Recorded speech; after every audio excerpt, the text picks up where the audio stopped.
Okay. Si Jason ay bumito. Masarap sundan ho kung ano nga ba ang magiging future po ni Kuya Luis sa piling po ni Tekram at saka yung magiging future naman ho ni Dave sa piling naman po ng kanyang mga sinamahan.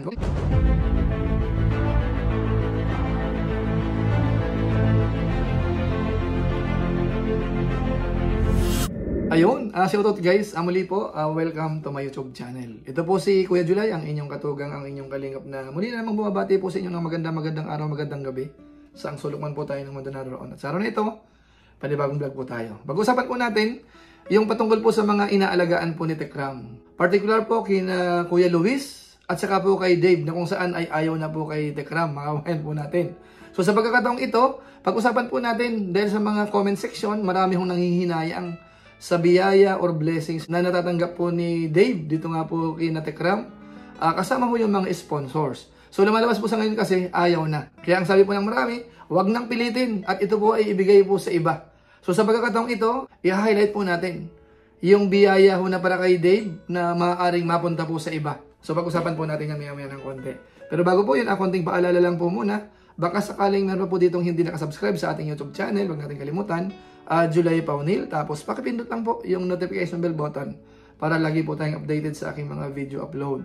Tapos yung ating Facebook page po, Julay Paunil 2.0, pwede naman po nating i-follow at saka po pwede pong i-like yung mga upload po natin. So maraming salamat po.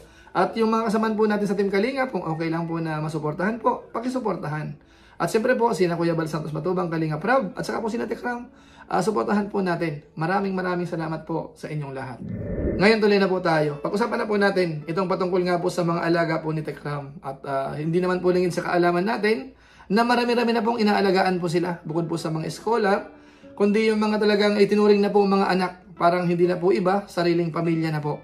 At ang number 1 ho dyan ay si Dave nga po, mga kawain po natin, na kung saan ay sumikat talaga. Walang makaka-question po dyan kung paano talaga nagustuhan si Dave ng mga sponsors, ng mga viewers.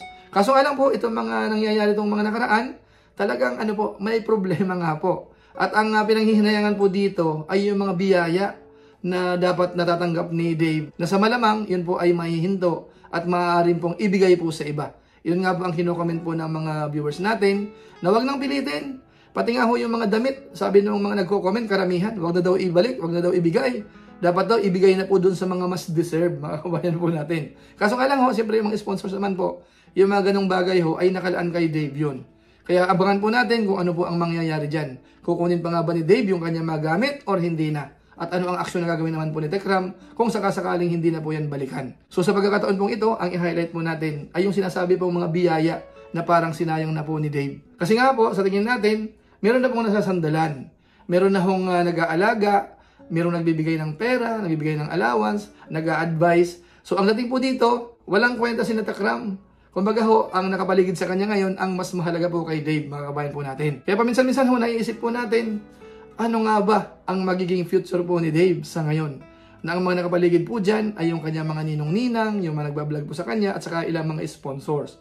At kung sakasakali naman ho, na yung biyaya para sa kanya, at parang tinatanggihan na, ibigay po sa deserving ho. Kamukha halimbawa ni Kuya Luis, mga kabayan po natin, na kung saan po sa ngayon, sa tingin ho natin, yung atensyon na masyadong inilaan po kay Dave, malilipat na po kay Luis, mga kabayan po natin. Kaya napakaswerte po ni Luis. Bagamat alam po natin noong mga nakaraang pagkakataon, talagang ang priority ho talaga ay si Dave. Kahit po galing sa mga sponsor, si Dave ho talaga ang gusto nila.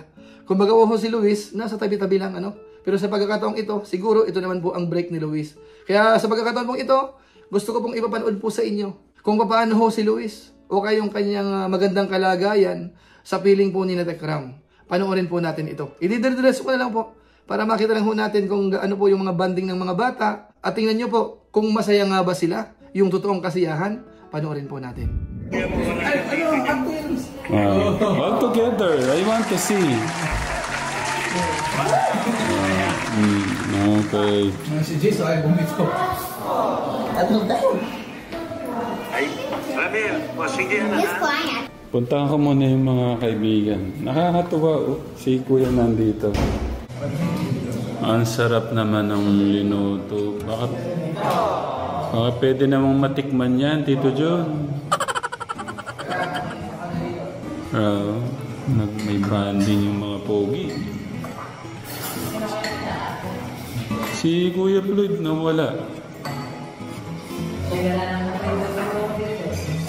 Anong oras natapos yung ano niyo, Kuya Floyd? Sayang, wala ka sa live.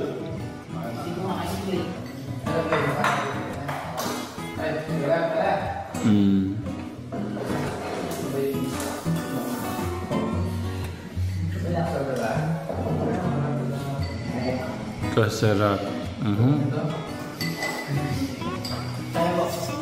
Thank you, Kuya. Magaya muna kayo dito. Kain po. Kain po mga kaibigan. Bali, dito sila matutulog. Ayan, pinag-ready na namin ng meron dyan, meron dito. Para may bonding mo sila.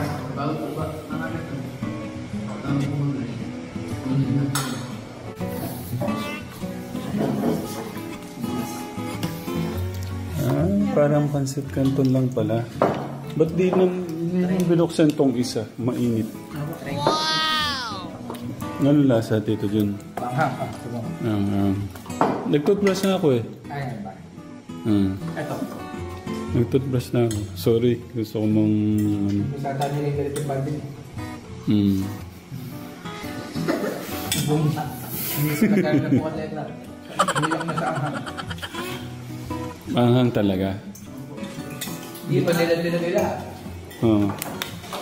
Bulda. Parang buldita.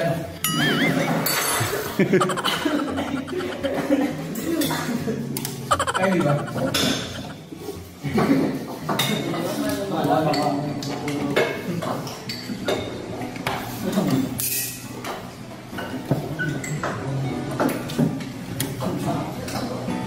Parang ano yan? Parang buldit. Buldit. Bulda.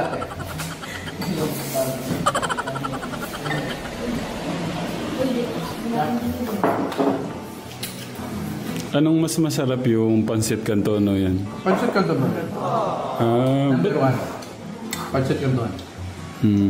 Silimansi. May kasama itlog. Kuya Floyd, anong oras natapos yung ano nyo?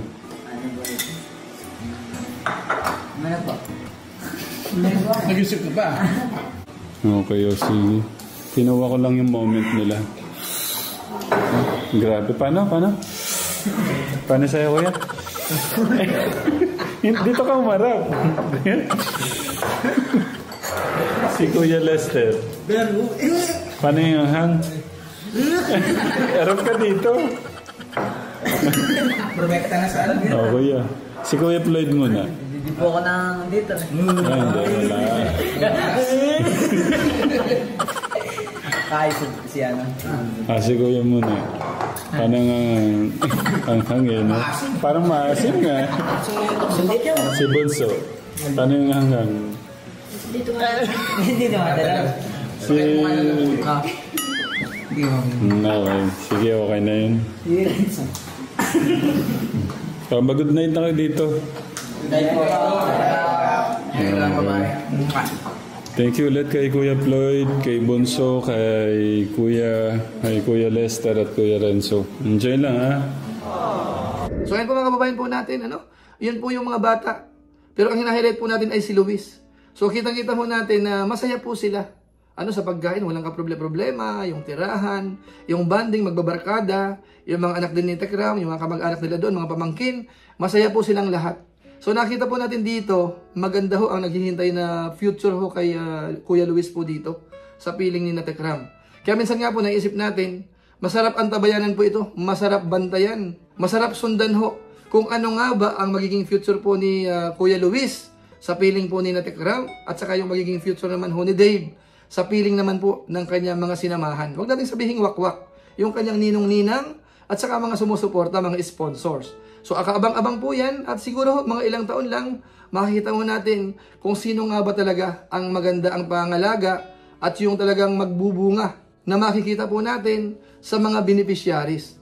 Yung turo ho ba ng mga magulang, ng mga nag-aalaga ay nai-apply, yan po ay makikita po natin sa mga darating na araw. So kaabang-abang po yan. So ilan po muna siguro ang ating mixing reaction video po, ano? Hina-highlight po natin yung biyayang dapat kay Dave at tinatanggihan, ibigay po sa iba.